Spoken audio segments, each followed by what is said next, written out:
শুনছেন নটার গল্প, গল্পে গল্পে জমজমাট।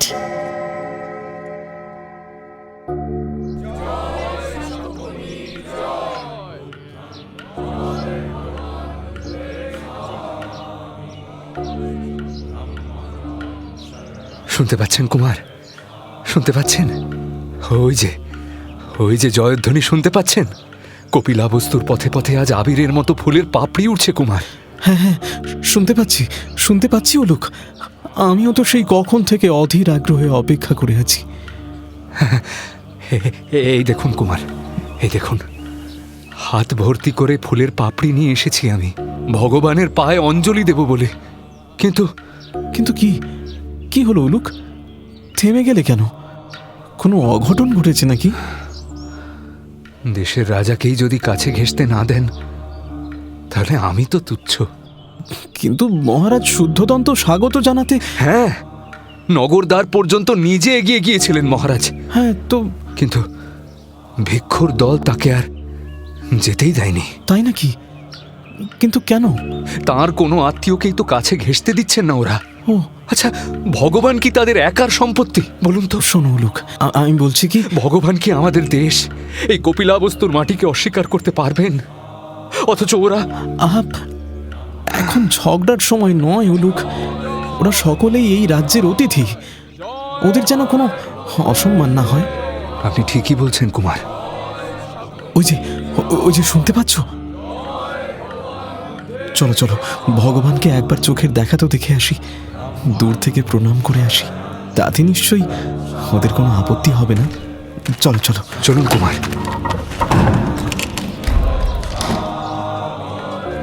দেখি, আমাকে একটু যেতে দিন না। আমি একটু সরে যাও সবাই, দয়া করে আমাকে একটু সামনে যেতে দিন। একটু সরে যাও না। আমি একটু সরে যাও, একটু জায়গা করে দাও। কুমার আসুন। একটু শোনো, আমি একবার। আরে কি করছেন? একটু পথটা ছেড়ে দিন না।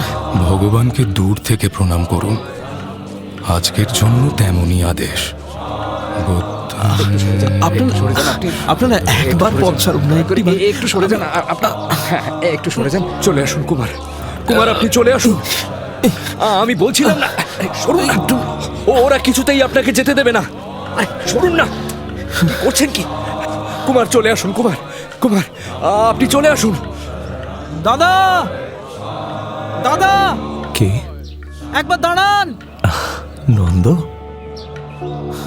আমি তো তোমার জন্যই ফিরে এসেছি। এসো, সামনে এসো। কুমার, আপনাকে উনি ডাকছেন। দাদা, আপনাকে ভগবান ডাকছেন কুমার। দাদা, কি হয়েছে? দাদা, শুনছেন বিভূতিভূষণ বন্দ্যোপাধ্যায়ের গল্প শেষ লেখা। বহুদিন পরে কপিলাবস্তুতে বিরাট ধুমধাম শুরু হয়েছে।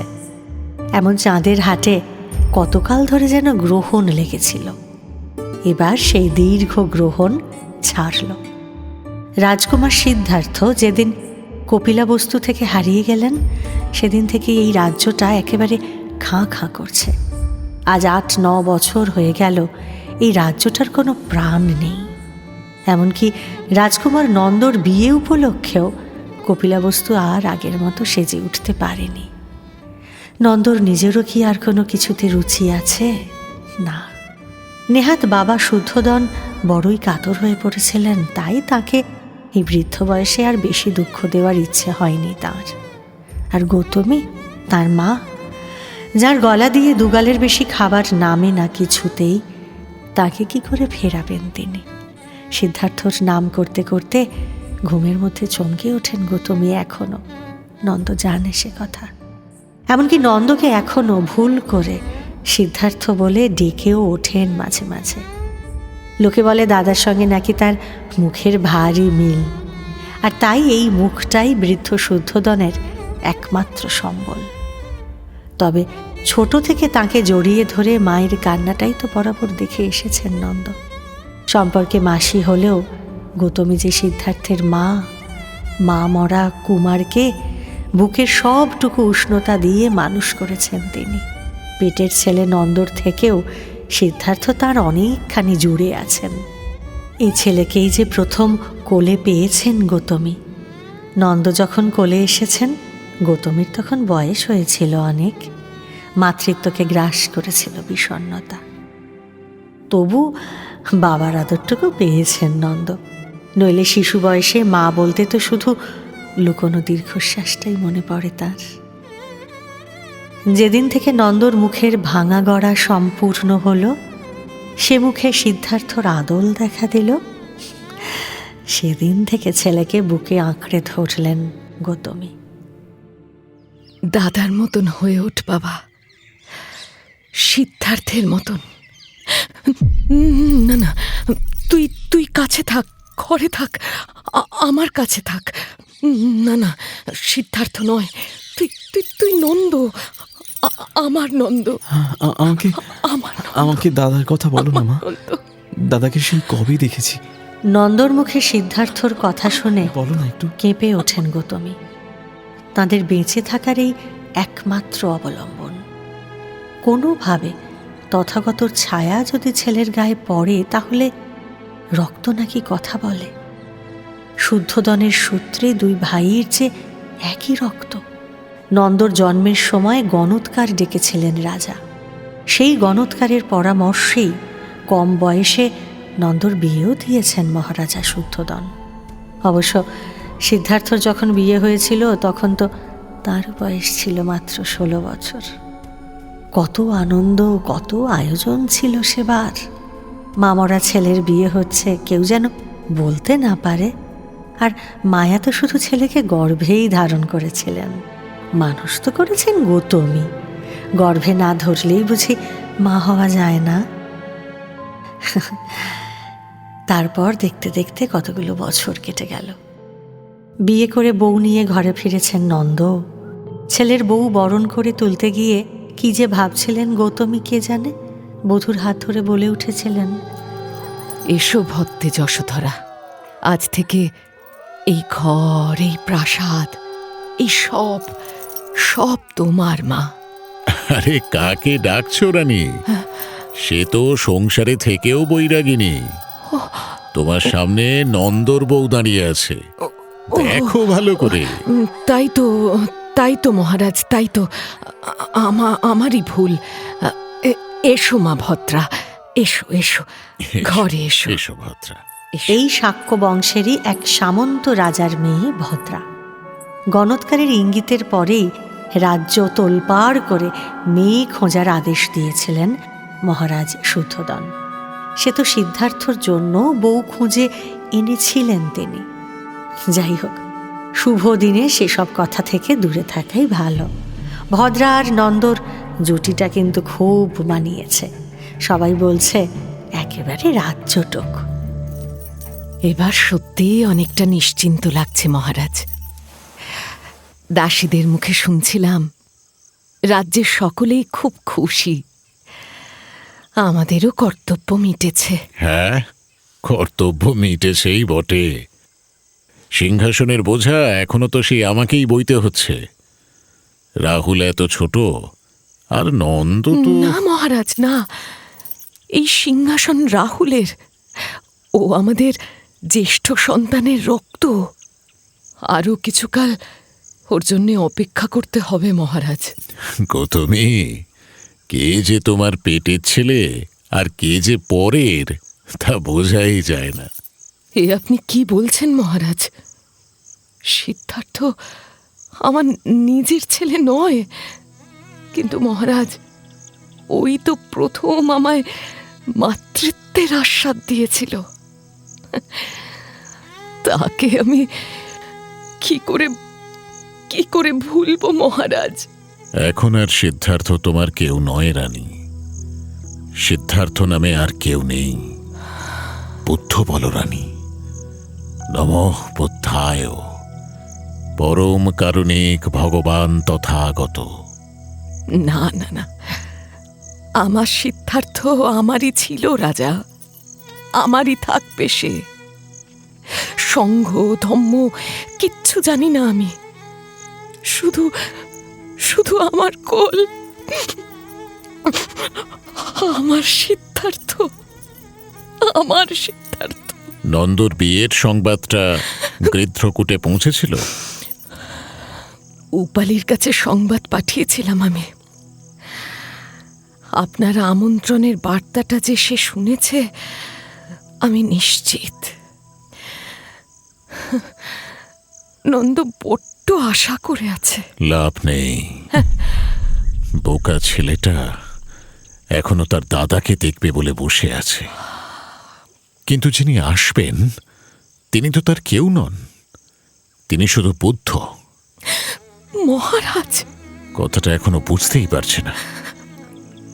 এ কি বলছেন মহারাজ? রাত হলো, এবার বিশ্রাম নিতে চাই রানী। এই সিংহাসনের ভারটা আজকাল বড্ড ক্লান্ত করে দিচ্ছে। ভদ্রাকে বিয়ে করার পর থেকে রাজকুমার নন্দ আজকাল বেশ ফুর্তিতেই থাকেন। ভদ্রার ঢলঢলে মুখটা যেন অবিকল জ্যোৎস্নার মতো। নন্দকে ছোট থেকেই এত সুন্দর দেখতে যে মুখে মুখে তার নাম হয়ে দাঁড়িয়েছে সুন্দর নন্দ। পুরুষদের মধ্যে তো বটেই, মেয়েদের মধ্যেও নন্দর মতো সুন্দর আর কেউ নেই। সেই কুমারের স্ত্রীকে তাহলে যতটা রূপসী হতে হবে, ভদ্রা কিন্তু ঠিক ততটাই রূপসী সুন্দরী, একেবারে নন্দর মনের মতো। স্ত্রীর মুখের দিকে সবসময় তাকিয়ে থাকেন নন্দ। শিকার, ভ্রমণ, আমোদ সব বন্ধ হয়ে গেছে তার। ভদ্রার সঙ্গেই এখন তার যাবতীয় আমোদ, সমস্ত কথাও সেই ভদ্রার সঙ্গেই। তোমাকে এত নিখুঁতভাবে তৈরি করেছেন, সে কথাটা কি তুমি জানো ভদ্রা? ওমা, না তো। ঈশ্বরের কথা আপনি জানেন বুঝি? বলুন না, একটু শুনি। জানি তো, চুপি চুপি আমার কানে কানে এসে তিনি বলে গেছেন যে কি বললেন? বললেন যে ওই পরিপূর্ণ মুখের একটা খুঁতো যদি বার করতে পারিস, তাহলে আজ থেকে তুই ঈশ্বর হবি। ওমা, তাই নাকি? তাহলে ধরে নিন আপনি ঈশ্বর হয়ে গেছেন। আচ্ছা, এটা আবার কোনো কাজ হলো নাকি? না ভদ্রা, এক দৃষ্টে সেই কখন থেকে তাকিয়ে আছি তোমার দিকে। সামান্য কোনো ত্রুটিও তো দেখতে পেলাম না। ভগবান তো আপনার কাছে একজনই, ভগবান তথাগত। তার বাইরে আরও কোনো ভগবানকে মানেন বুঝি? জানতাম না তো। ভগবান তথাগত। জানো ভদ্রা, জীবনে এমন একটা দিনও ছিল না যেদিন আমার তাকে মনে পড়েনি। কিন্তু তুমি সত্যিই জাদু জানো প্রিয়ে। জাদু? হ্যাঁ, মানে? এখন যে শুধু তোমাকে ছাড়া আমার আর কিচ্ছু মনে নেই প্রিয়ে, কিচ্ছু না। নন্দ যে তথাগতর ছায়া থেকে বেরিয়ে আসতে পেরেছেন, সে কথা তার মা বাবার কাছে চাপা রইল না। স্বস্তি নিঃশ্বাস ফেললেন তারা। যাক, এই ছেলেকে নিয়ে তাদের সমস্ত চিন্তা তাহলে দূর হলো। বিয়ে করে সংসারী হবে সে। একবার যখন রূপের মোহে ডুবেছে ছেলে, তখন বৈরাগ্য তাকে আর ছুঁতে পারবে না। বৃদ্ধ রাজা শান্ত হলেন। তথাগত বুদ্ধর কপিলাবস্তুতে আসা নিয়ে মনে তাঁদের আর কোনো দ্বিধা রইল না। আজ অবধি তিনি বুদ্ধের সামনে যাননি বটে, তবে বন্ধুবর বিম্বিসার যে তাঁর বিশেষ অনুরাগী সে কথা জানেন রাজা শুদ্ধোদন। আর তথাগত বুদ্ধত্ব লাভের পরে সবার আগে মগধের মাটিতে গিয়ে দাঁড়ালেন কেন? কপিলাবস্তুর সঙ্গে সম্পর্কের সব সুতো তাহলে ছিন্ন করেছেন তিনি। এই অভিমানে এতদিন নিশ্চুপ হয়ে বসেছিলেন পিতা রাজা শুদ্ধোদন। কিন্তু একের পর এক রাজ্যে তথাগত গিয়ে দাঁড়াচ্ছেন, উপদেশ দিচ্ছেন, জনস্রোতকে মুগ্ধ করছেন। শুধু কপিলাবস্তুর কথা একবারও মনে পড়ছে না তাঁর। অবশ্য অভিমানের চেয়ে পুত্রস্নেহ বড় প্রবল। যতই হোক তিনি বাবা তো। মহারানী গৌতমী যে নিজের ঘরে লুকিয়ে চোখের জল ফেলেন সে কথা জানেন শুদ্ধোদন। একবারও কি মাকে মনে পড়ে না বাবা? মা কি এতটাই বড় হয়ে গেল তোর কাছে? রাজ্যের মানুষও তথাগতকে দেখার জন্য উন্মুখ হয়ে বসে আছেন। আর বিশেষ করে নন্দ, দাদার অদর্শন আর সহ্য করতে পারছেন না তিনি। এসব কথা কিছুই জানতে বাকি নেই রাজার। রানীর সঙ্গে পরামর্শ করে ভিক্ষু সংঘকে তাই আমন্ত্রণ জানিয়েছেন তিনি। বুদ্ধ শিষ্য উপালির মাধ্যমে সে আমন্ত্রণ তথাগতর কাছে পৌঁছেছে। তিনি আসবেন বলে কথাও দিয়েছেন। দেখতে দেখতে এসে গেল সেই বিশেষ দিন। দীর্ঘ ৮ বছর পরে কপিলাবস্তুতে আসছেন তথাগত বুদ্ধ। নতুন সাজে সেজে উঠেছে কপিলাবস্তু। পথ ঘাট, প্রাসাদ, তোরণ, বাগান সব জায়গায় উপচে পড়ছে আনন্দ। তাকে স্বাগত জানাতে নগরের দ্বারে একেবারে লোকে লোকারণ্য। রাজা শুদ্ধোদন স্বয়ং দাঁড়িয়ে আছেন সেখানে। কিন্তু অদ্ভুত শর্ত দিয়েছেন ভিক্ষুরা। ভগবানের পূর্বজীবনের কোনো আত্মীয়ই নিজেদের অধিকারের জোরে তার সামনে এসে দাঁড়াতে পারবেন না। ভগবান তথাগত আর সিদ্ধার্থ এক নন। একজন পথিক আর কপিলাবস্তুর রাজা, তার কাছে দুজনেই সমান। এদিকে তথাগত এসেছেন, এই খবর শুনে আজ সকাল থেকে নন্দর বাড়িতে সাজো সাজো রব। তোমার তোমার মনে আছে তো ভদ্রা? হ্যাঁ, আজ কিন্তু নিজে হাতে রান্না করবে তুমি। সে আর বলতে, এই সৌভাগ্যের আশাতেই তো পথ চেয়ে বসেছিলাম। আমি যাই, রান্নাঘরে কি হচ্ছে একবার দেখে আসি। হ্যাঁ উলুক, এ কি এখনো মূল ফটকে মালা দেওয়া হয়নি কেন? আর দীপ, সেগুলো কখন চলবে? আপনি এত চিন্তা করবেন না কুমার। এই সকালবেলায় দ্বীপ জেলে কি হবে? বাইরে তো যথেষ্ট রোদের আলো। ও হ্যাঁ, তাই তো। তাহলে তোরণে আমি নিজে গিয়ে মালা লাগিয়ে এসেছি কুমার। বাহ, হে দেখুন, ফুলের সাজিও আমার সঙ্গেই আছে। হ্যাঁ যদি ভগবানের পথে একটু ফুল ছড়িয়ে দিতে চান আপনি, তবে আচ্ছা আচ্ছা আচ্ছা। উলুক, তুমি কি রাজপথে নেমেছিলে? হ্যাঁ কুমার। তাকে একবারও দেখতে পেয়েছো? গোটা কপিলাবস্তু আজ পথে নেমেছে কুমার। যে তাকে একটিবার দেখেছে সেই আর ঘরে ফিরতে পারছে না। কি বলছো? বিহ্বল হয়ে তার পিছন পিছন চলেছে তারা। জানেন কুমার, ওই ভিড়ের মধ্যে একটি মাছি গলারও জায়গা নেই।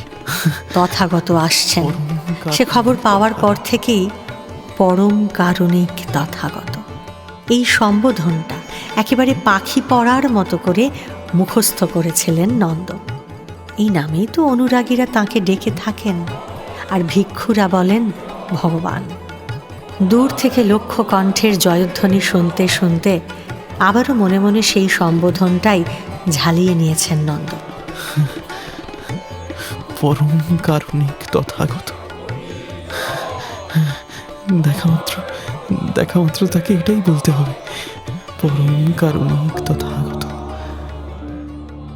কিন্তু রাজপথের সেই জনস্রোতের মধ্যে পাগলের মতো যখন বুদ্ধের দিকে ছুটে গেলেন নন্দ, তখন তার মুখে দাদা ডাকটা ছাড়া আর কিচ্ছু এলো না। কপিলাবস্তুর রাজপথ, শয়ে শয়ে ভিক্ষু, প্রাসাদবাসীরা আর সিদ্ধার্থর পূর্বাশ্রমের সমস্ত আত্মীয় স্বজন স্তব্ধ হয়ে নন্দকে দেখছেন। জনমণ্ডলীর বেষ্টনের মধ্যে একটু দূরে গিয়েই থেমে দাঁড়িয়ে পড়েছেন তথাগত বুদ্ধ। তার মুখের দীপ্তি যেন লক্ষ সূর্যকেও ছাপিয়ে যায়, অথচ তাতে কোনো তেজ নেই। প্রশান্ত, স্থির, আত্মগত দৃষ্টিতে নন্দর বিহ্বল মুখের দিকে তাকিয়ে আছেন তথাগত। আশ্চর্য, পূর্বাশ্রমের এই সম্বোধনকে তিনি স্বীকৃতি দিলেন। তবে নন্দ বললেন, দাদা, আমার বাড়িতে একবার ভিক্ষা নেবেন না? আপনার ভ্রাতৃবধূ বড় আশা নিয়ে আপনার জন্য রান্না করেছে, যে যাবেন না একবার? নিশ্চয়ই নেব নন্দ। তুমি আমাকে ভিক্ষা দিতে চেয়েছ আর আমি নেব না? যাবেন? তবে এখন নয়, আজ সন্ধেবেলা তোমার সঙ্গে দেখা হবে আমার। আচ্ছা, বেশ। স্তব্ধ হয়ে দাঁড়িয়ে রইলেন নন্দ। কে বলেছে ভগবান তথাগত তাঁর শিকড় উপড়ে ফেলেছেন? তাহলে নন্দর প্রতি এই আচরণের অর্থ কি? পরম কারুণিক মহাবোধি কি তাকে ভাই হিসেবে স্বীকৃতি দিয়ে গেলেন না? তার দুপাশ দিয়ে জনস্রোত চলে গেল, জয়ধ্বনিও মিলিয়ে গেল। একা নন্দ তখনও অবাক হয়ে ঘোর লাগা চোখে চুপ করে চেয়ে দাঁড়িয়ে আছেন। হুঁশ ফিরলে ধীর পায়ে পরিতৃপ্ত প্রাণে বাড়িতে ফিরে এলেন নন্দ। ভিক্ষাম দেহি। সেদিন সন্ধ্যায় ভিক্ষা গ্রহণ করতে নন্দর বাড়ির দরজায় এসে দাঁড়িয়েছেন সপার্ষদ তথাগত। নীরবে নিজের ভিক্ষাপাত্রটি বাড়িয়ে দিয়ে দাঁড়িয়ে আছেন তিনি। ভোর থেকে আজ অসংখ্য পদ রান্না করেছেন ভদ্রা। ভগবান তথাগত আর তাঁর পার্ষদদের যত্ন করে তার খাওয়ার ঘরে নিয়ে এসে বসালেন নন্দ। তথাগতর পা ধুইয়ে দিয়ে তাকে প্রণাম করে খাবার পরিবেশন করতে শুরু করলেন ভদ্রা। তাঁদের আকুল অনুরোধে প্রতিটি পদ থেকেই সামান্য কিছু গ্রহণ করে উঠে দাঁড়ালেন তথাগত। বললেন, এবার যে আমাকে আমার বিহারে ফিরতে হবে নন্দ। একবার একটু দাঁড়ান দাদা। হ্যাঁ, একবার দাঁড়ান।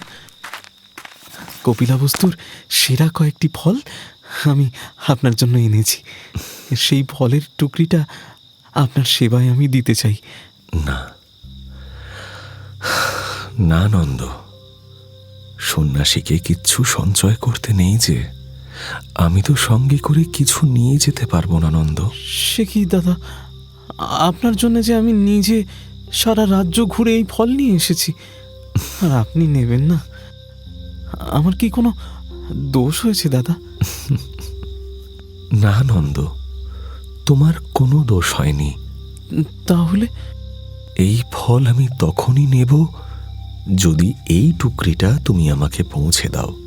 আমি আমি নিশ্চয়ই দেব দাদা, নিশ্চয়ই দেব। এক্ষুনি নিয়ে যাচ্ছি। না, আজ রাতে নয়। তাহলে কাল সকালে তুমি যেও নন্দ। বেশ, আপনি যেমন আদেশ দিলেন তেমনই করব। তবে দেখো নন্দ, তুমি নিজেই যাবে, কিন্তু অন্য কাউকে পাঠাবে না। মনে থাকবে তো? হ্যাঁ দাদা, থাকবে, নিশ্চয়ই মনে থাকবে। বেশ। শ্রমণের দল একটু অবাকই হল। ভগবান তো কাউকে এমন করে জোর করেন না। নন্দ আর ভদ্রার প্রণাম গ্রহণ করে তার বিহারের পথে ফিরে গেলেন ভগবান। সেই কোন শৈশবকালে দাদার সঙ্গে কাটানো সময়টা কাল নন্দর চোখে আবার স্পষ্ট হয়ে ফিরে এলো। তার দাদা সেই একই রকম আছেন তো, তেমনই স্নেহপ্রবণ, শান্ত আর দরদি। ছেলেবেলার মতো আজও ঠিক তেমন করেই নন্দকে আশ্রয় দিলেন, বারবার করে তাকে স্মরণ করিয়ে দিলেন। কোনো কিচ্ছু বদলায়নি। আর এটা ভেবেই এবার বড় তৃপ্তি হলো নন্দর। নন্দর প্রতি তথাগতর অযাচিত স্নেহ আর ভালোবাসার কথা মহারানী গৌতমীর কানেও পৌঁছেছে। তৃপ্ত শ্বাস ফেলেছেন তিনিও। মনে মনে অদ্ভুত এক আশা জেগেছে তার। শুনেছেন মহারাজ, শুনেছেন? প্রাসাদ ভবনে সে না আসুক, নন্দর ঘরে বসে আনন্দ করে খেয়েছে তো। ঈশ্বর আমার মান রেখেছেন। ঈশ্বর? কোন ঈশ্বরের কথা বলছো রানী? আর কাকে নিয়েই বা এত আনন্দ করছো? কেন, সিদ্ধার্থ। পরম কারুণিক মহাবোধি ঈশ্বর কথা বলেন না, সে কথা কি তোমার জানা নেই? নীরব থাকা মানেই কি অস্বীকার করা মহারাজ? হয়তো না। আমারও মনে হচ্ছে আজ নয় কাল তার সন্ন্যাসী শঙ্খকে সঙ্গে নিয়ে রাজবাড়িতে ভিক্ষার আমন্ত্রণ তিনি ঠিক গ্রহণ করবেন। আপনি ঠিক বলেছেন মহারাজ। এই তো মহারাজা বিম্বিসারের প্রাসাদে ধর্মসভা হয়েছে, আমি জানি। তাহলে বরং এখানেও। সেদিন যেন তাকে আবার সিদ্ধার্থ বলে ডেকে ফেল না। মনে রেখো, যিনি এসেছেন তিনি সিদ্ধার্থ নন, তিনি ভগবান তথাগত। ভিক্ষু সংঘের এই সতর্ক বার্তাটা মনে রেখো রানী। কিন্তু নন্দ যে তাকে দাদা বলে ডেকেছে। তথাগত ফিরে গেছেন। তার শূন্য আসনের দিকে তাকিয়ে এখন আর আগের সেই ছটফটানিটা টের পাচ্ছেন না নন্দ। চোখ, মন আর প্রাণ ভরে দেখে নিয়েছেন তিনি তার দাদাকে। বরং বাইরে এখন রাত ক্রমশ গভীর হচ্ছে, নিঃশব্দ জ্যোৎস্না হাসছে, আকাশে বাতাসে মদিরতা বাড়ছে, সদ্য নিয়ে আসা জুঁই ফুলের মালাগুচ্ছ থেকে চুঁইয়ে নামছে আবেশ। গোলাপের বাগানটা বুঝি আজ প্রমোদ ভবন অবধি ছড়িয়ে পড়েছে। চুলের সাজ থেকে একটি একটি করে মালা খুলে রাখছেন ভদ্রা, হাতের কাঁকন আর পায়ের নুপুর খুলছেন তিনি। অপলকে সেদিকে তাকিয়ে থাকেন নন্দ। ভদ্রার ঠোঁটে সূক্ষ্ম কাঁপন, চোখে অদ্ভুত আকর্ষণ, কথায় কিশোরী সুলভ কৌতুক। যে চোখ এতক্ষণ তথাগতকে দেখেছে, সেই চোখের আর নতুন করে কি বা দেখার আছে শুনি। শান্তির পরেই তো প্রেম জাগে প্রিয়ে। চতুর্দিকে অপার্থিব স্তব্ধতা, কোথাও আর কোনো উদ্বেগ নেই, আশঙ্কা নেই। এখনই তো প্রেমের সময়, তাই না? দেশ দুনিয়ার মানুষজন ভগবান তথাগতর মুখ দেখেই সন্ন্যাসী হয়ে যাচ্ছে, আর আপনার মনে কি না প্রেম জাগলো? বাহ, কথাটা দারুণ বললে প্রিয়ে। এভাবে তো ভাবিনি। সত্যি আজ না তোমার জন্য মনটা বড্ড অস্থির করছে। হলো তোমার? কত বাকি? না, একদম না। ভগবানের ওই ফলের টুকরির পাশে এক মনে ধ্যানে বসুন দেখি। এমন প্রাণবন্ত প্রেয়সী থাকতে প্রাণহীন ফলগুলোর পাশে কিসের আশায় বসে থাকবো?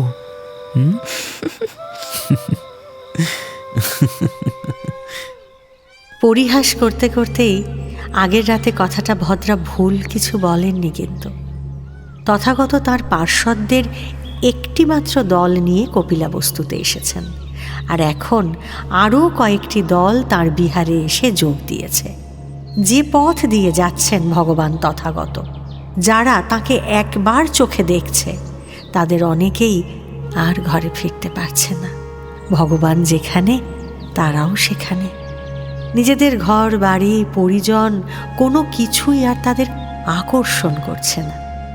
এক বস্ত্রে ঘর বাড়ি ছেড়ে বেরিয়ে আসছে তারা, তথাগতর সঙ্গে ভিক্ষে করে বেড়াচ্ছে। এদের মধ্যে কেউ কেউ কপিলাবস্তুর সাধারণ মানুষ, আবার কেউ বা রাজকর্মচারী। বুদ্ধের চোখে আর তাঁর সঙ্গে তারা যে সকলেই সমান। আজ অনেক ভোরে ঘুম ভেঙেছে ভদ্রার। নন্দ তখনও গভীর ঘুমে অচেতন। সকাল হয়ে গেল যে। আর শুনছেন, ভগবানের আদেশ মনে নেই? মনে আছে প্রিয়ে, এখনই আমাকে যেতে হবে সেখানে। নিন, চটপট উঠে পড়ুন।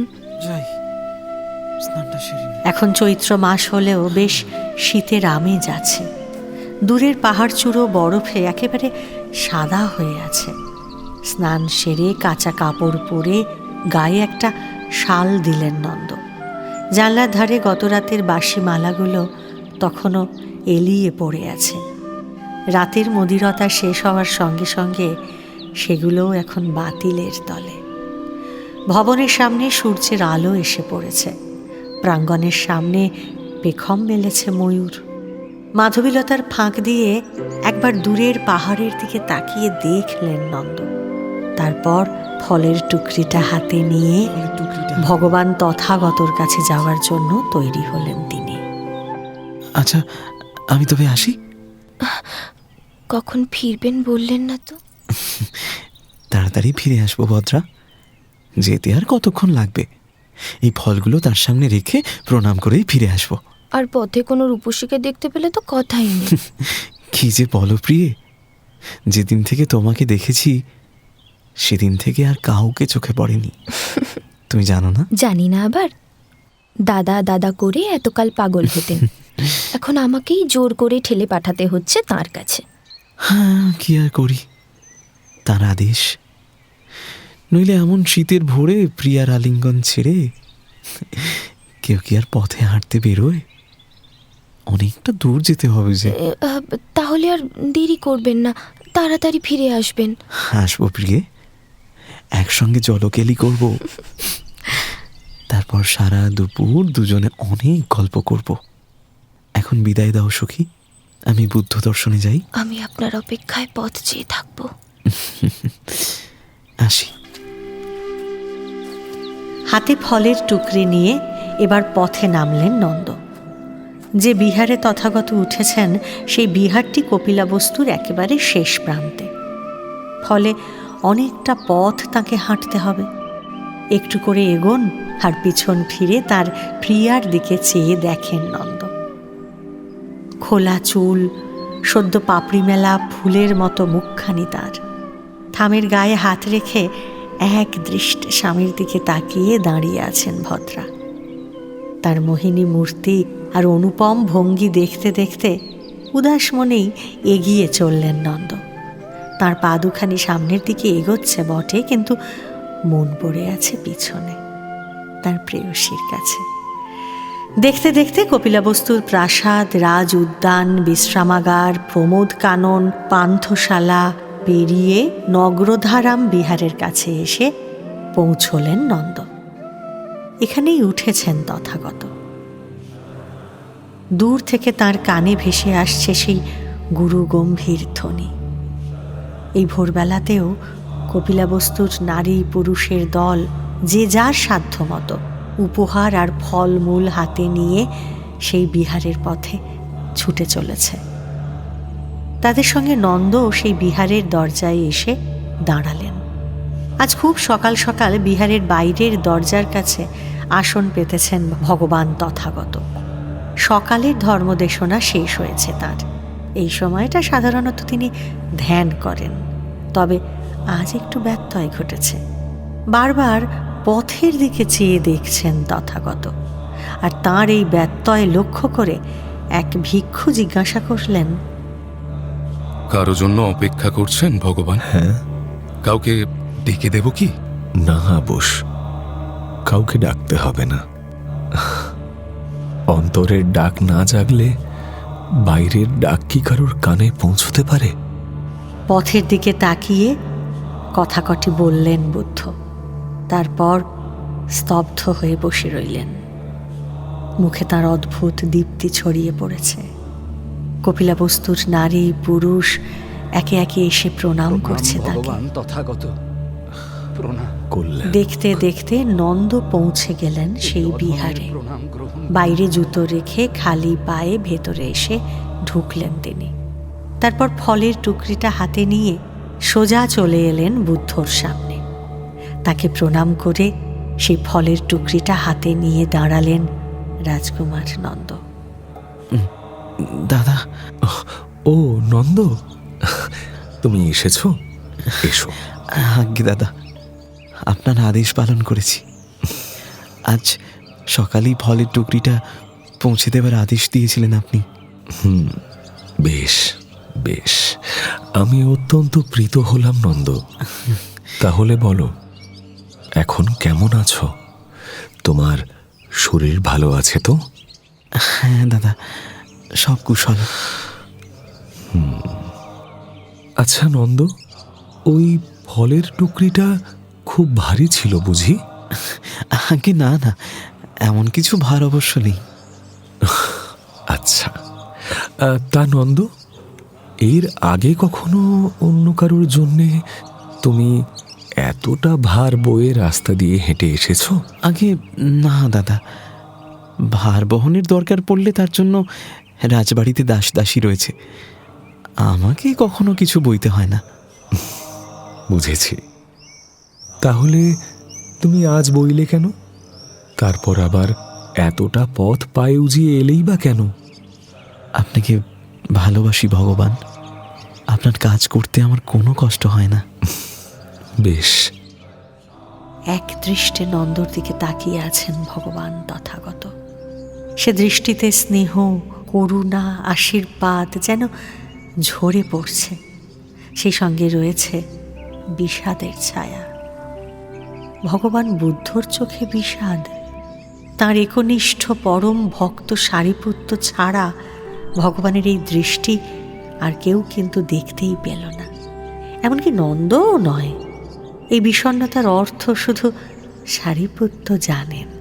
নন্দর মনের গভীরে থাকা সমস্ত মায়া আর মোহের প্রতি দৃষ্টি পড়েছে তার। তাই সূর্যের মতো স্বচ্ছ দুটি চোখে যন্ত্রণা যেন চিকচিক করে উঠেছে। নন্দ কিন্তু সেসব কিছুই বোঝেননি, কিছু দেখেননি। ভগবানের আজ্ঞা তার পালন করা হয়ে গেছে। এবার মন পড়ে আছে বাড়ির দিকে। চলে আসার সময় বড়ই মোহময়ী রূপে দাঁড়িয়েছিলেন তার প্রেয়সী। কতক্ষণে বাড়ি গিয়ে প্রিয়তমার মুখখানি আবার দেখতে পাবেন এই আশায় ব্যাকুল হয়ে উঠেছেন নন্দ। কোথাও গিয়েই বেশিক্ষণ থাকতে পারেন না আজকাল রাজকুমার। খালি ভদ্রাকে মনে পড়ে যায় তাঁর। আজও ভগবান তথাগত সামনে বসেও ভদ্রার চিন্তাতেই অস্থির হয়ে উঠলেন নন্দ। ভদ্রা তাকে তাড়াতাড়ি ফিরতে বলেছেন। একসঙ্গে জলকেলি, আহার বিহার কত কি করার আছে তাঁদের। না, আর তো এখানে বসে থাকলে তাঁর চলবে না। অনেকটা পথ ফিরতে হবে তাকে। কপিলাবস্তুর যারা যারা বুদ্ধ দর্শনে এসেছিল সকলেই তাঁর আদেশ নিয়ে একে একে যে যার বাড়ির পথে ফিরে গেছে। শুধু নন্দই এখনো বসে রয়েছেন। এবার তো তাকে উঠতেই হবে।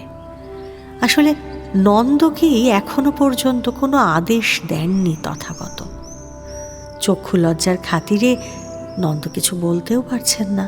আরও কিছুক্ষণ বিহারের এদিক সেদিক ঘুরে বেরিয়ে বেশ কিছুটা সময় কাটালেন তিনি, কিন্তু এবার আর অপেক্ষা করা যাচ্ছে না। ভেতরে ভেতরে প্রবল অস্থির হয়ে উঠেছেন নন্দ। ভগবান তথাগত সামনে এসে তাকে প্রণাম করে এবার অনুমতি চাইলেন নন্দ। নন্দ, কিছু বলবে? আগে এবার আমায় অনুমতি দিন তাহলে। এবার আমাকে ফিরতে হবে দাদা। কোথায় ফিরবে নন্দ? আগে বাড়িতে ফিরব। তোমার ফিরে যাওয়ার জন্যে বড় তাড়া দেখছি। আগে তারা না, মানে আপনার ভ্রাতৃবধূ অপেক্ষা করছেন তো। আমি না গেলে তিনি কিছুই মুখে তুলবেন না, তাই আর কি। বুঝেছি। জানো নন্দ, বাইরের কারোর জন্যে কেউ কিচ্ছু করে না। মানুষ যা করে নিজের ভিতরের তাগিদ থেকে করে, সে ভালো বা মন্দ যাই হোক না কেন। যা বললাম বুঝতে পেরেছ? হ্যাঁ দাদা, আসলে নন্দ, মানুষের যে কোনো কাজের কারণ আসলে সে নিজেই, আর ফলটাও সেই ভোগ করে। তোমাকে যে কথাটা বললাম ভালো করে ভেবে দেখো তো। আগে দাদা, এবার তাহলে অনুমতি করুন, আমি আসি। আবার কোথায় যেতে চাও? আগে বাড়ি যাব। কেন? হ্যাঁ, কি আছে বাড়িতে? রাগ, দুঃখ, বিবাদ, অভিমান, দারিদ্র্য, এসব ছাড়া বাড়িতে আর কি আছে? আগে মা, বাবা, আত্মীয় পরিজন, নিজের লোক। হ্যাঁ,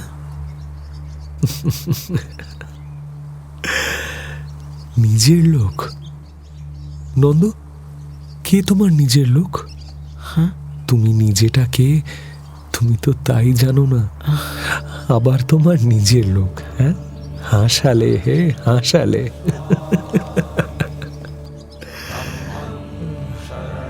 তথাগত বুদ্ধর কথাগুলো এবার যেন শানিত তরবারির মতো হয়ে উঠছে। নন্দ ক্রমশ অবাক হয়ে যাচ্ছেন। এই দাদাকে তো তিনি আগের দিন দেখেননি। একজন মানুষ সম্পূর্ণ বদলে যাচ্ছেন কি করে? চোখের দীপ্তি আর মুখের ভাব দেখে মনে হচ্ছে যেন কোন সুদূরের গ্রহে বসে কথা বলছেন তিনি। দাদা যে ঠিক কি আদেশ করবেন তা বুঝতে পারছেন না নন্দ। তার বুকের মধ্যে ধুকপুক করছে, এবার খুব ভয় করছে তার। একটা যে বিরাট অঘটন ঘটতে চলেছে সে কথা বুঝতে পারছেন তিনি। চোখ তুলে তথাগতর মুখের দিকে চেয়ে দেখার মতো সাহস নেই তার। নিজেকে কোনো রকমে সংযত করে মাথা নামিয়ে বসে আছেন নন্দ। এই নিস্তব্ধ মুহূর্তের মধ্যে তথাগত বুদ্ধ রমণ শান্ত গভীর কণ্ঠস্বরও যেন আগুনের শলাকার মতো এসে বিঁধল তার বুকে। নন্দ, আমি চেয়েছি বলেই তুমি আজ ঘর ছেড়ে বেরিয়ে এসেছ। তুমি কি এই কথাটা বুঝতে পেরেছ? আগে আসলে এটা আমারই কৌশল। আর একবার যখন বেরিয়ে এসেছ, ফিরে গিয়ে কি করবে নন্দ? দাদা, কি বলছো? দেখো নন্দ, ঘরে বসে সময় নষ্ট করো না।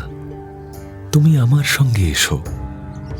জানো, আমি তোমাকে স্নেহ করি বলেই নিজের কাছে রেখে দিতে চাইছি। আগে আমাকে ক্ষমা করবেন ভগবান।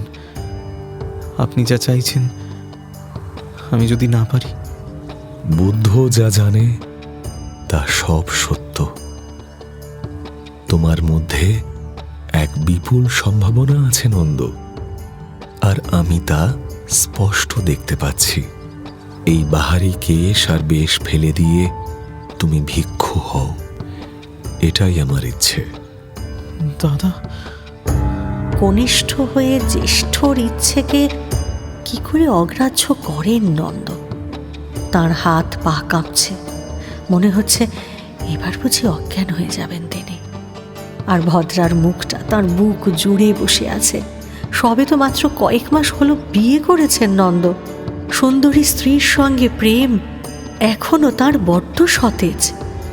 নারী সঙ্গ ত্যাগ করার কোনো বাসনাই তাঁর নেই, অথচ সামনে বসে আছেন ভগবান বুদ্ধ স্বয়ং।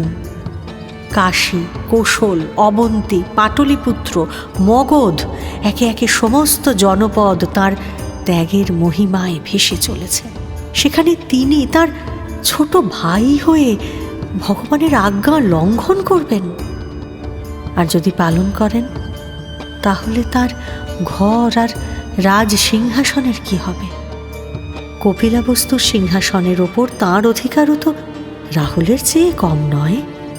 এই সমস্ত সুখ ছেড়ে দিয়ে পথের ভিখারি হতে হবে তাকে। নন্দ, কি হলো? তুমি কথা বলছো না যে? তুমি কি আমার ইচ্ছেকে সম্মান করো না? না না দাদা, আপনি আমার জ্যেষ্ঠ, আমার গুরুজন, সারা জগতের গুরু আপনি। আপনাকে অসম্মান করার কথা আমি ভাবতেই পারি না।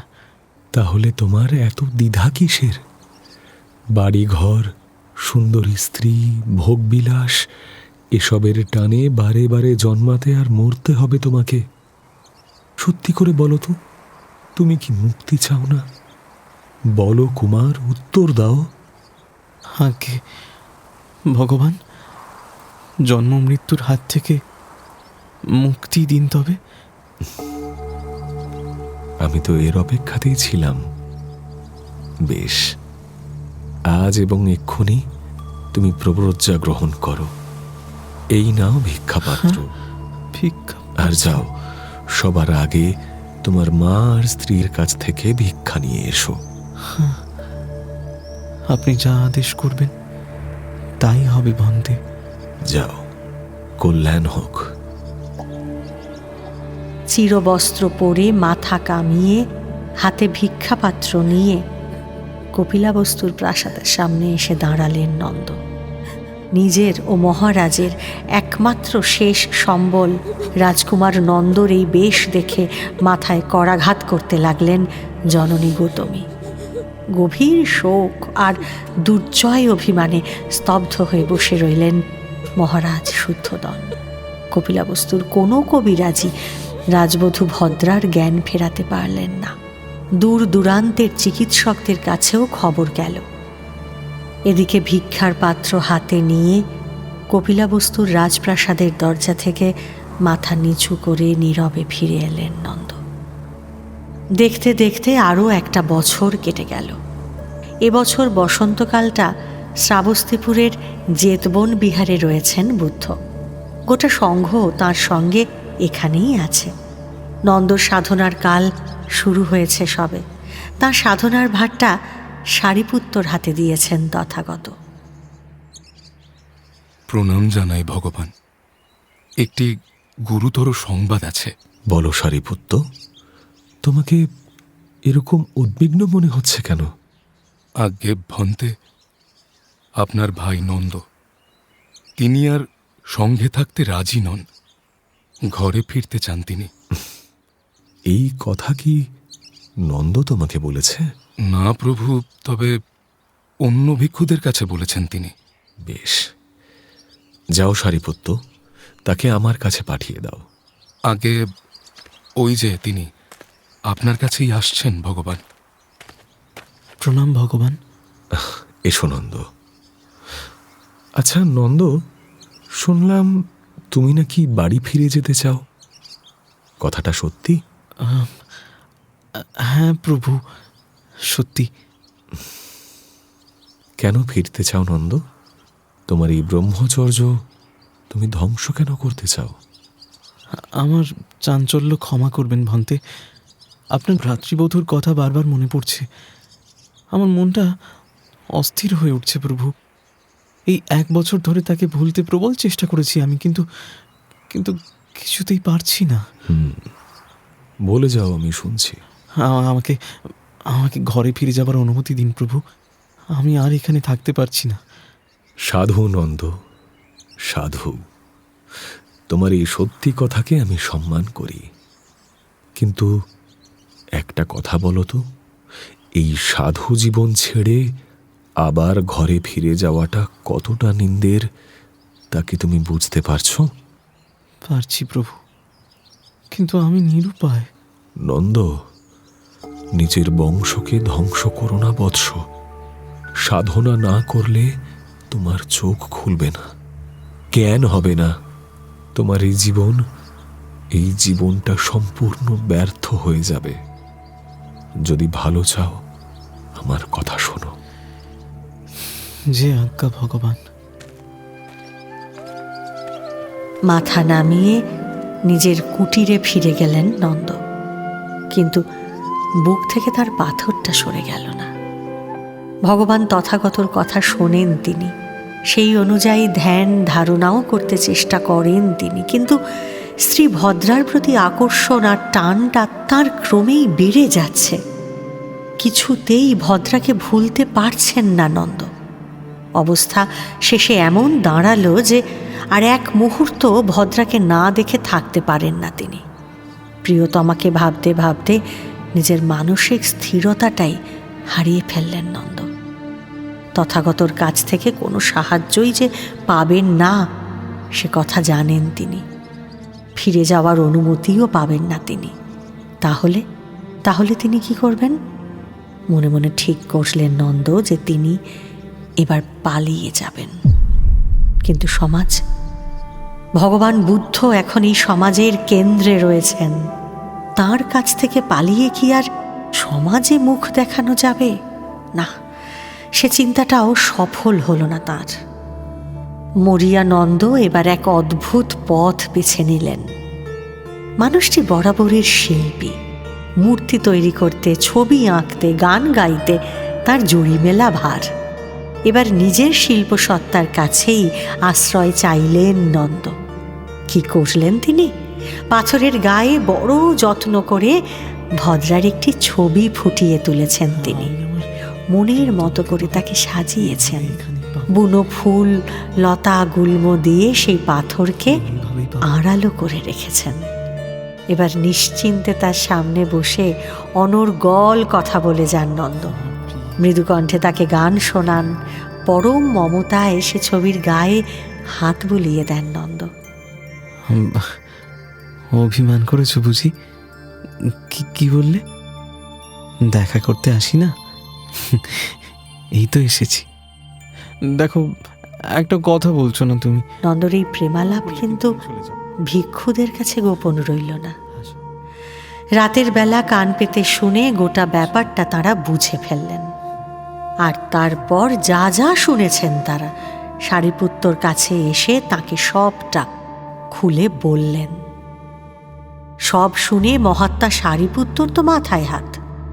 মায়া মোহের অনেক নজির দেখেছেন তিনি, তা বলে স্বয়ং তথাগত বুদ্ধর ভাই এত মোহগ্রস্ত?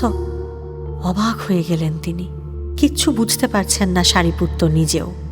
পরের দিন সকালে ভগবানকে প্রণাম করতে গিয়ে এবার সবটা তাঁকেই নিবেদন করলেন সারিপুত্ত। তার মুখ থেকে সব শুনে ভগবান বুদ্ধ একটু হেসে বললেন, বলছি, শ্রীমানকে আমার কাছে পাঠিয়ে দাও দেখি। আগে প্রভু, অপরাধ না নেন তো একটা কথা। যা বলবে নিঃসংকোচে বলো সারিপুত্ত। নন্দর ভোগবাসনা যখন এতই প্রবল, তাকে না হয় রাজ্যে ফিরে যাওয়ার অনুমতি দিলেন প্রভু। এখন ওর দেখা দেখি বাকি ভিক্ষুরাও যদি... আচ্ছা সারিপুত্ত, তোমার একটা আঙুল যদি বিষিয়ে যায়, তার চিকিৎসার চেষ্টা করবে না তুমি? নাকি শুরুতেই তাকে কেটে ফেলে দেবে? আগে চিকিৎসা করব প্রভু। বেশ, যাও, নন্দকে পাঠিয়ে দাও। আগে প্রভু, আমাকে ক্ষমা করুন ভগবান। কল্যাণ হোক বৎস। ভগবান বুদ্ধ যে তাকে কেন ডাকতে পারেন সে কথা নন্দর বুঝতে আর বাকি নেই। তবে আজ তিনি মরিয়া। যে করেই হোক ভগবানের কাছ থেকে ঘরে ফিরে যাওয়ার অনুমতি তাকে আদায় করতেই হবে। দরকার হয় তিনি অন্ন জল ত্যাগ করবেন। বুদ্ধ ভগবান মানুষের দুঃখ সইতে পারেন না, এ কথা তিনি জানেন। আর তাঁর মতো দুঃখী কে আছে, এই কথাটা তথাগতকে বোঝাতেই হবে। মুক্তি, সাধনা, চিত্ত নিরোধ এসব পথ নন্দর জন্য নয়। তার এখনো অনেক কিছু ভোগ করার বাকি আছে। জ্ঞানী বুদ্ধ হওয়ার কোনো স্বাদ তাঁর নেই। নিজের সঙ্গে নিজে লড়াই করে অনেকগুলো যুক্তি মনে মনে সাজিয়ে ভগবানের কাছে এসে দাঁড়ালেন নন্দ। মনে মনে এও ঠিক করে রাখলেন যে একান্ত কিছুতেই যদি না হয় তাহলে আকুল কান্না কাঁদবেন তিনি। দ্বিধা দ্বন্দ্ব সব ঝেড়ে ফেলে স্থির সিদ্ধান্ত নিয়ে ভগবানকে এসে প্রণাম করলেন নন্দ। কিন্তু আশ্চর্য, ভগবান বুদ্ধ তাকে তার কৃতকর্মের কথা একটাও জিজ্ঞাসা করলেন না। প্রণাম ভগবান। বরং যা বললেন তার জন্য এসো নন্দ, এসো। আদৌ তৈরি ছিলেন না নন্দ। হাসি মুখে ভগবান তাকে জিজ্ঞাসা করলেন, আমার সঙ্গে বেড়াতে যাবে? বেড়াতে? কোথায় যাব ভগবান? আহা, চলোই না, এমন জায়গায় নিয়ে যাব যেখানে তুমি কখনো যাওনি। আপনার সঙ্গে বেড়াতে যাব, এ তো আমার সৌভাগ্য। অন্য ভিক্ষুরা যাবেন না? না নন্দ, শুধু আমরা দুজনে যাব। ও আচ্ছা, এসো, আমার সঙ্গে এসো। বেশ, চলুন। নন্দ অবাক হয়ে তথাগতর মুখের দিকে তাকাতেই তথাগত তাঁর হাতটা ধরলেন। আর অবাক কাণ্ড, তিনি হাত ধরার সঙ্গে সঙ্গে কি যে ঘটে গেল কিছু বোঝার আগেই নন্দ যেন ভেসে চলতে লাগলেন। মাটিতে তো তাঁর আর পা নেই, শরীরের কোনো ওজনও নেই। শূন্যের মধ্যে দিয়ে এ কোথায় চলেছেন তিনি? ভয় পেয়ে গেলেন নন্দ। দাদা, দাদা, দাদা! ভয় পেও না নন্দ, তোমাকে আমি ঘুরতে যাব বলেছিলাম না? এই তো দেখো, আমরা ঘুরতেই তো যাচ্ছি। আমিও তোমার সঙ্গে আছি। ওই দেখো, সামনের দিকে তাকাও। এ কি কি সুন্দর, কি সুন্দর জায়গা। উল্কার বেগে ভেসে চলেছেন তথাগত।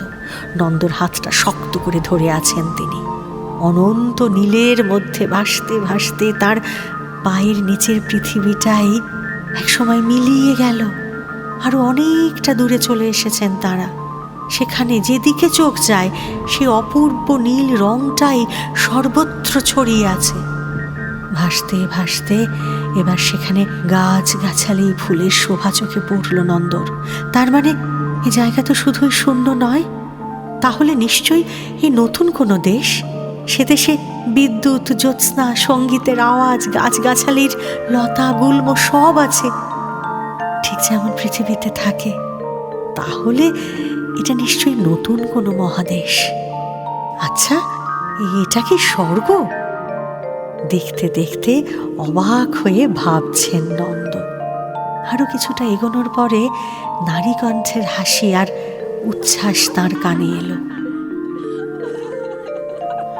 আরে, এখানে তাহলে মানুষও থাকে? এতক্ষণ ধরে কানে যাদের আওয়াজ শুনতে পাচ্ছিলেন নন্দ, এবার চোখে তাদের দেখতে পেলেন তিনি। নারীর যে এমন রূপ হয় নন্দ কোনোদিন তা স্বপ্নেও ভাবেননি। সেই নারীর দল যেন একটু লজ্জা পেয়েছেন, তাতে তাদের রূপ আর লাবণ্য যেন আরো শতগুণে ছড়িয়ে পড়েছে। এক উপবন থেকে আরেক উপবনের দিকে যাচ্ছেন তারা। এমন চলন আর ভঙ্গি পৃথিবীর কোনো নারীর নেই। অবাক, বিমুগ্ধ, বিহ্বল নন্দ তার দাদার দিকে একবার চেয়ে দেখলেন। এবার তিনি সেই একই রকম অনাসক্ত, শুধুই চলেছেন আর চলেছেন। নন্দ এবার মৃদুস্বরে জিজ্ঞাসা করলেন, এটা কোন দেশ ভন্তে? এই মেয়েরাই বা কারা? এরা কি কোনো দেবকন্যা? নন্দ, এটা কোনো দেশ নয়। এই জায়গা হলো ৩৩তম স্বর্গ। আর ওই যে মেয়েদের দেখছো, ওরা হলো এখানকার অপ্সরী। হ্যাঁ, অপ্সরী? এরা সবার চোখে ধরা দেয় না জানো। যাদের মনে কোনো কাম নেই, একমাত্র তারাই এদের দেখতে পায়। কিন্তু আমার মন থেকে তো কামনা যায়নি ভগবান। আচ্ছা নন্দ, বলো তো, এই যে নারীদের দেখলে, এদের দেখে তোমার স্ত্রীর কথা মনে পড়ছে? না প্রভু, পড়ছে না। কেন পড়ছে না নন্দ? এরা কি তোমার ভদ্রার চেয়েও বেশি সুন্দরী? হ্যাঁ হ্যাঁ, অনেক বেশি, অনেক। এদের সঙ্গে তার কোনো তুলনাই হয় না। এদের পাশে ভদ্রা কেন, যে কোনো নারীকেই নাক কান কাটা মর্কটের মতো মনে হবে। আচ্ছা বেশ, এই যে সব অপ্সরাদের দেখছো, এদের তুমি পেতে চাও? হ্যাঁ, এদের পাওয়া সম্ভব প্রভু? হ্যাঁ, অবশ্যই সম্ভব। আমি তোমার জন্য সেই ব্যবস্থা করিয়ে দিতে পারি, কিন্তু কিন্তু তার জন্যে একটা শর্ত আছে। যে শর্ত? বলুন ভগবান, কি সেই শর্ত? দয়া করে বলুন। আমি সব শর্ত পূরণে রাজি আছি। দেখো নন্দ, এই অপ্সরাদের পেতে হলে তোমাকে কঠোর ব্রহ্মচর্য অভ্যাস করতে হবে। ব্রহ্মচর্য? কি বলো, তুমি রাজি? হ্যাঁ, আমি রাজি প্রভু। আপনি যা বলছেন সেসব অক্ষরে অক্ষরে পালন করব। বেশ, তাহলে চলো, আমাদের এবার ফিরতে হবে। আচ্ছা। ভিক্ষু মহলে নন্দর কথা আর চাপা রইল না। সকলেই জানতে পারল যে ভগবান বুদ্ধর ছোট ভাই নন্দ অপ্সরাদের লাভ করবেন বলে প্রবল সাধনা শুরু করেছেন। আর তা নিয়ে তুমুল ঠাট্টা তামাশাও শুরু হলো। বাবা, শ্রীমান কেমন বুদ্ধিমান! দাদার কাছ থেকে অপ্সরা উপহার চেয়ে নিয়ে তবে সাধনা শুরু করেছে। কিন্তু কারো কথাই নন্দ আর কানে তুলছেন না। তথাগতর বাণী আর উপদেশ ছাড়া তার কানে অন্য কিচ্ছু আর ঢুকছে না। দাদা তাকে সাধনার যে যে ধাপ শিখিয়ে দিয়েছেন নিবিষ্ট চিত্তে তাই অভ্যেস করে চলেছেন নন্দ। সাধনা করতে করতে তার সমস্ত অস্থিরতা, অর্থ, কাম, আকাঙ্ক্ষা সব একদিন ধুয়ে মুছে একাকার হয়ে গেল। এমনকি মুক্তির কামনাটাও আর রইল না। দিন, মাস, বছর কোথা দিয়ে কেটে যাচ্ছে সে খবরও আর রাখেন না নন্দ। যৎসামান্য খাওয়া, যতটুকু না খেলে নয়, চেহারাও তার অতি ক্ষীণ হয়ে গেছে, আর তার সেই আশ্চর্য রূপটাও আর নেই। নন্দকে দেখে এখন আর চেনাই যায় না। দেখতে দেখতে 5 বছর কেটে গেল। সেদিন সবে সবে ভোর হয়েছে। বাগানের মধ্যে তথাগত তার ধ্যানের আসনে স্তব্ধ হয়ে বসে আছেন। এমন সময় চারপাশটা কি এক দিব্য আলোয় ভরে উঠল। সে আলো এই পৃথিবীর নয়, যেন যেন দেবলোকের স্নিগ্ধ পবিত্র আলো এসে পড়ল তার গায়ে। আর সেই আলোর ভেতর থেকে বেরিয়ে এলেন এক দেব পুরুষ। বিনম্র কণ্ঠে তিনি তথাগতকে বললেন, ভগবান তথাগত, আপনার শিষ্য নন্দ এখন জাগতিক সমস্ত আশা আকাঙ্ক্ষার পারে গিয়ে অর্হত হয়েছেন। আত্মবিলোপের সাধনায় সিদ্ধ হয়েছেন তিনি। সে কথা আমি টের পেয়েছি দেবদূত, আর নন্দর অপেক্ষাতেই আমি বসে আছি। আপনাকে এই সংবাদটি জানানোর জন্যই আমার আশা। এবার চলে যাচ্ছি। আমার প্রণাম গ্রহণ করুন ভগবান।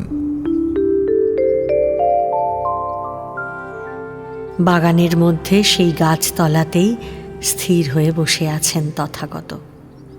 আজ যেন তিনি আরো শান্ত, আরো একাগ্র হয়ে আছেন।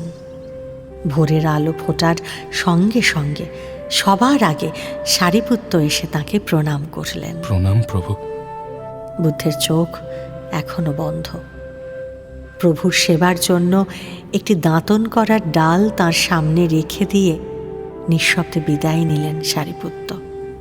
আরও কিছুক্ষণ এইভাবেই কেটে গেল। এবার সেই ধ্যান মূর্তির সামনে ধীর পায়ে এসে দাঁড়ালেন নন্দ। অতি ক্ষীণ তার চেহারা, তবে মুখখানি যেন জ্যোতিতে পূর্ণ হয়ে আছে। বুদ্ধের সেই অনাবিল শান্তির ছায়া এখন নন্দর মুখেও পড়েছে। হাঁটছেন, তবে পদক্ষেপ অতি ধীর। তার দুটি পা যেন মাটির ওপর আর পড়ছেই না। হাত জোড় করে সামনে এসে দাঁড়ালেন নন্দ। ভন্তে, তথাগত বুদ্ধ এবার চোখ খুললেন। যে সাধনা আমাকে আপনি দিয়েছিলেন আজ তা সফল হয়েছে প্রভু। আমাকে আপনি আশীর্বাদ করুন। আমি জানি নন্দ, আমি সবই জানি। আজ তোমার জন্ম সার্থক হয়েছে নন্দ। তোমাকে আজ প্রাণ ভরে আশীর্বাদ করছি বৎস। প্রভু, আরেকটি নিবেদন আছে। বলো নন্দ, নিঃসংকোচে বলো। আমাকে অপসরা লাভ করিয়ে দেবেন বলে কথা দিয়েছিলেন প্রভু। আমার মনে আছে, কিন্তু আমার আজ আর কোনো কিছুরই প্রয়োজন নেই ভগবান। অপ্সরাদের প্রতি তোমার এত অনীহা? ক্ষমা করবেন ভন্তে, আমাকে আপনি সংসার আর আসক্তি থেকে মুক্তি দিয়েছেন প্রভু। আর আমার কিচ্ছু চাই না। না নন্দ, তুমি ভুল বুঝছো, সম্পূর্ণ ভুল। কেউ কাউকে মুক্তি দিতে পারে না। আমি কিছুই করিনি। যা করার সব তুমি করেছ। আমি তোমাকে কিচ্ছু দিইনি নন্দ, আর কোথাও নিয়েও যাইনি। আমাকে যে আপনি স্বর্গে নিয়ে গেছেন প্রভু। না নন্দ, আমি কোথাও যাইনি, এখানেই বসেছিলাম। আর সেদিন যা ঘটেছে তা শুধুই মায়া। মায়া? অলীক, হ্যাঁ? সেখানে স্বর্গ বা অপ্সরা কিছুই ছিল না। তা কি করে সম্ভব প্রভু? আমি যে স্পষ্ট দেখলাম। বৎস, একেই মায়া বলে। মায়ার স্বরূপ এবার বুঝতে পেরেছ। প্রভু, ভগবান আমার, আপনার আশীর্বাদে আমি সব বুঝেছি প্রভু, সব বুঝেছি। তাহলে তোমাকে আমার আরেকটি কাজ করতে হবে বৎস। আজ্ঞা করুন প্রভু। নন্দ, তুমি কপিলা বস্তুতে যাও। তোমার স্ত্রী এখনো তোমার জন্য অপেক্ষা করছেন। যাও, তার সামনে গিয়ে দাঁড়াও আর তাকে দীক্ষা দান করো। আপনার এই আদেশ আমি মাথায় করে নিলাম ভগবান। আমি আজই কপিলা বস্তুর পথে যাব। তোমার কল্যাণ হোক বৎস। দীর্ঘ 5 বছর পরে কপিলাবস্তুর পথে এসে দাঁড়ালেন রাজকুমার নন্দ। তার পরনে চিরবাস, মুণ্ডিত মস্তক, ক্ষীণ শরীর, তবে উন্নত কাঁধ। দু চোখে যেন প্রেম, করুণা আর কল্যাণ ঝরে পড়ছে, আর মুখে এক আশ্চর্য দীপ্তি। যে তাকে দেখছে সেই তার কাজকর্ম ভুলে অবাক হয়ে চেয়ে আছেন। হে, রাজকুমার নন্দ না? হ্যাঁ, ইনি নন্দ তো। ধীরে ধীরে নিজের প্রাসাদের দরজায় এসে দাঁড়ালেন নন্দ। ভিক্ষান্তি। সে দরজায় এখনো আগের মতোই তার আদেশের অপেক্ষায় সদা সতর্ক পাহারায় থাকে উলুক। এই উজ্জ্বল শ্রমণের মুখের দিকে তাকিয়ে আজ চমকে উঠল উলুক। কুমার, আপনি? বিস্ময়ে, শ্রদ্ধায় এবার তার সামনে নত হল সে। তারপর জোর হাতে তাকে পথ দেখিয়ে প্রাসাদের ভেতরে এসে ঢুকল উলুক। দাসীর কাছে খবর পেয়ে পাগলিনীর মতো প্রাসাদের দরজার দিকেই ছুটে আসছিলেন ভদ্রা, কিন্তু এই শান্ত সমাহিত চিত্ত করুণাঘন সন্ন্যাসীকে দূর থেকে দেখে স্তব্ধ হয়ে গেলেন ভদ্রা। আনমনে উচ্চারণ করে বসলেন, তথাগত। ভগবান তথাগতর দূত আমি। যে মুক্তির চাবিটি তিনি আমার হাতে দিয়ে পাঠিয়েছেন সেটি তোমাকে দিতে এসেছি কল্যাণী। মুক্তির চাবি? হ্যাঁ, মুক্তির চাবি।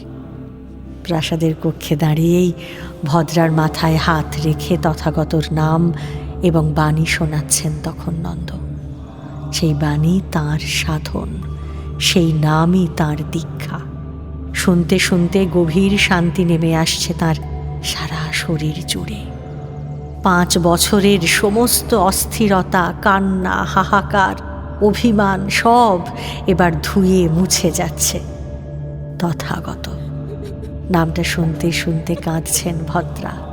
কি এক অদৃশ্য আকর্ষণে কেঁপে কেঁপে উঠছেন তিনি। কপিলাবস্তুর প্রাসাদ কক্ষের নিঃশব্দ দীপালোকে আরও এক নতুন যোগিনীর জন্ম হচ্ছে। বহু দূরে সেই জেতবন বিহারের উদ্যানে ধ্যানের আসন ছেড়ে এবার উঠে দাঁড়ালেন তথাগত।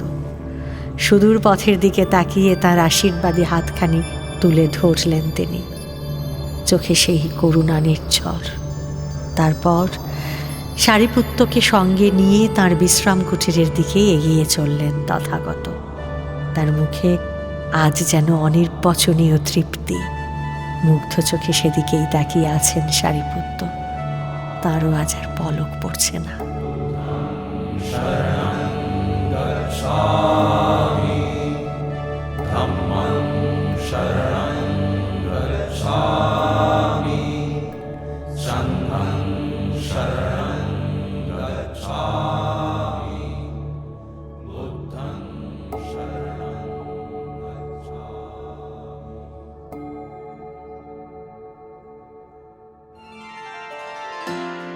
শুনলেন বিভূতিভূষণ বন্দ্যোপাধ্যায়ের গল্প শেষ লেখা।